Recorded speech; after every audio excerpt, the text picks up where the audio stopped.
Hello children, myself Sunil sir is going to explain your EVS subject, chapter 1, understanding our environment. Children, this is the name for your first chapter. Here you see on the screen what is showing here. The first topic is what is environmental science. So first of all, we understand what is environmental science or what is EVS. According to your book, environmental science is the study of the interaction of the living and non-living components of the environment, with special emphasis on the impact of humans on these components. My dear children, we all know that in our surroundings, हमारे आसपास living like plants, animals and human beings, as we all are living organisms are there, as well as non-living components are also available there for our survival, like air, water, land and so many other things like sunshine and so many other things which are non-living, but they are important for us. So whatever is present like living or non-living in components of the environment, and these things have, or these components have some impacts on us like human beings as well as animals also. So this all the happening, whatever is going on, that is known as environmental science. After that, in your book it is also written here that environmental science is an interdisciplinary subject as it includes information and ideas from diverse disciplines.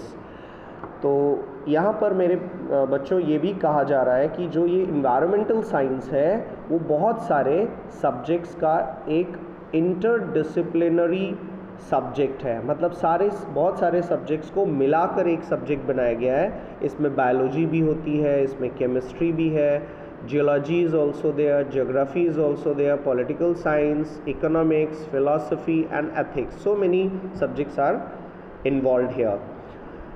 And some knowledge of biomedical science is also needed to understand health implication of environmental problems. Environmental problems से health कौन सी health diseases हो सकती हैं, problems हो सकती हैं, उनको समझने के लिए biomedical science को भी इसमें include किया जा सकता है. तो ये आपका environmental science हो गया जिसमें बहुत सारे subjects मिले रहते हैं और साथ ही साथ living और non living कंपोनेंट्स का जो इफ़ेक्ट होता है उसको काउंट किया जाता है. Now the next topic here, environmental problems. So different kinds of environmental problems are occurring in our surroundings. Like first one is resource depletion. We all know that on the earth there are two types of resources available. First one is natural resource and the second one is man-made resource.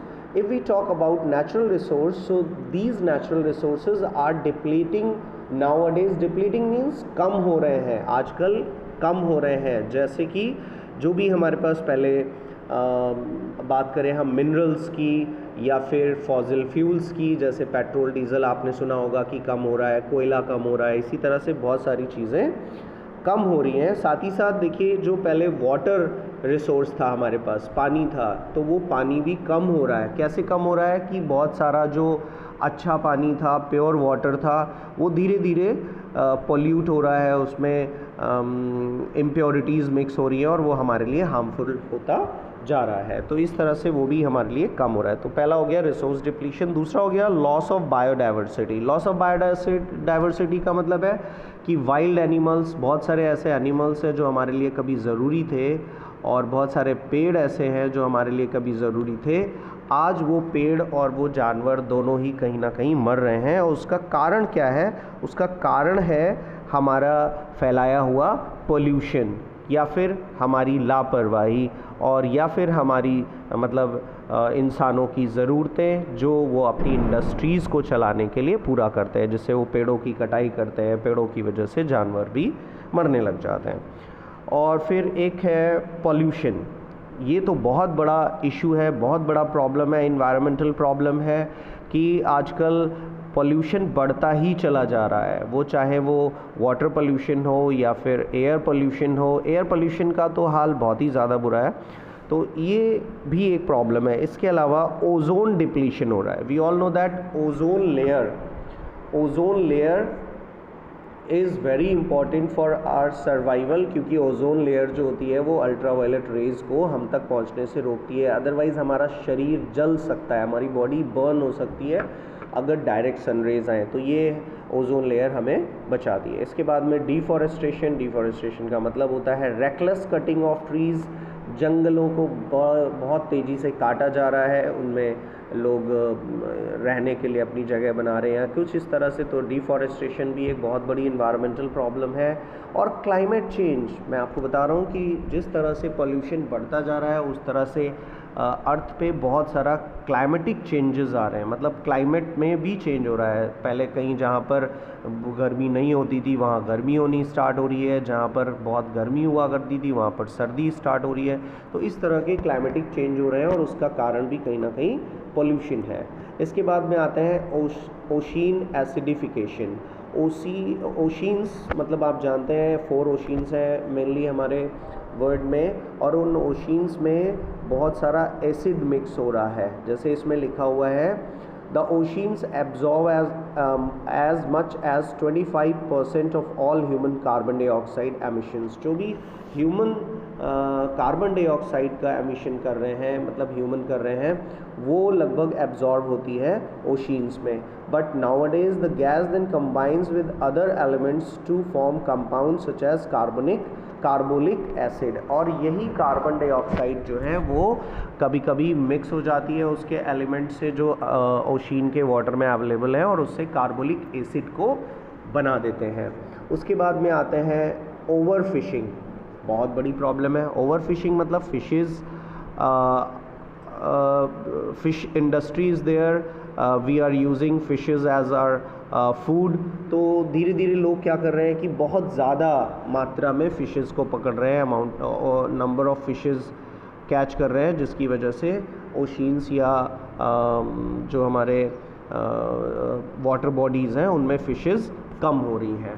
तो ये एक बहुत बड़ा problem है। इसके बाद में ये कह रहे हैं कि what is the root cause of environmental problem. Main root मतलब main cause of environmental problem. तो according to that over population, इस बुक के अकॉर्डिंग अगर हम देखें तो यहाँ पर, और बुक के अकॉर्डिंग क्या वैसे भी अगर हम समझने की कोशिश करें तो ओवर पॉपुलेशन बहुत बड़ी समस्या है। जो भी ये पॉल्यूशन हो रहा है, इंडस्ट्रीज़ बढ़ रही हैं या रेकलेस कटिंग ऑफ ट्रीज़ हो रही है, कार्बन डाइऑक्साइड बढ़ रही है, तो इन सब का कारण कहीं ना कहीं बहुत ज़्यादा बढ़ती हुई आबादी है, जनसंख्या है।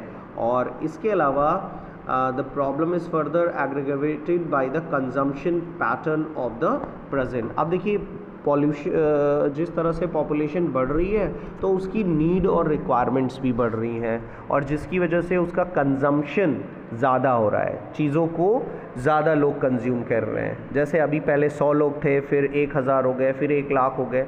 तो 100 लोग तो कम खाते होंगे, लेकिन कम चीज़ों का यूज़ करते होंगे, लेकिन 1000 लोग ज़्यादा करते हैं, और 1000 लोगों से भी ज़्यादा 1 लाख लोग करते हैं। तो जिस तरह से जनसंख्या बढ़ेगी उस तरह से नेचुरल रिसोर्सेज का कंजम्पशन बढ़ेगा, उनके ऊपर बर्डन बढ़ेगा और उनकी कमी होती जाएगी। इसके बाद में हम नेक्स्ट टॉपिक अगले वीडियो में समझेंगे, और वो होगा हमारा sustainable world. So my dear student, I hope you understood whatever I explained here from the first chapter. Thank you and have a nice day.